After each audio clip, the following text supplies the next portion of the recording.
What could the BIT1 proposal mean for staking strategies?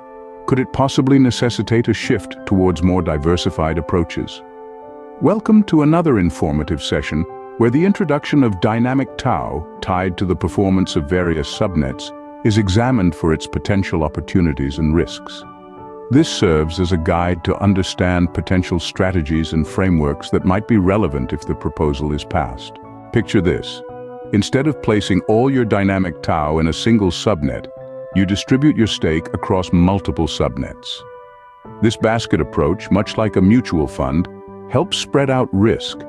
If one subnet underperforms, others' successful performance can offset losses. Now, imagine the various subnets as companies with different market caps.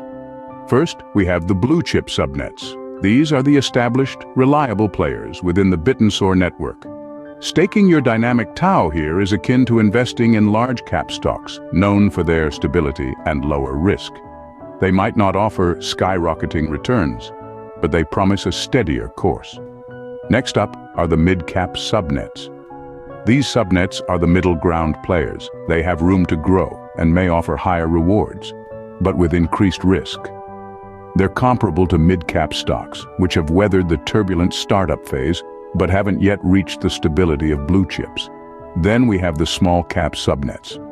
These are the up-and-comers of the Bittensor world. Much like small-cap stocks, they carry a higher risk but also a higher reward, provided they succeed in their niche. Finally, there are the initial offering or startup subnets. Staking in these subnets is like getting in on an IPO or a startup venture. Very high risk, but with the potential for substantial gains if the subnet takes off.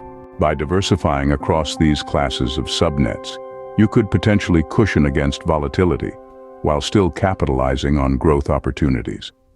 However, this approach requires a keen eye on market trends, subnet performances, and regular portfolio rebalancing. Another strategy is to carefully select a few subnets rather than spreading your stake too thinly. This approach involves in-depth research into the teams behind each subnet, their objectives, and potential for success. By understanding the nuances and goals of these subnets, you can make more informed decisions about where to allocate your Dynamic TAO. Remember, delegation isn't just about picking winners. It's about aligning with subnets whose goals and methods resonate with your understanding of the market and the future of Bittensor. Look for subnets with solid, transparent plans and those that demonstrate a clear understanding of their role within the larger Bittensor ecosystem. The crypto market is dynamic, and so should be your staking strategy.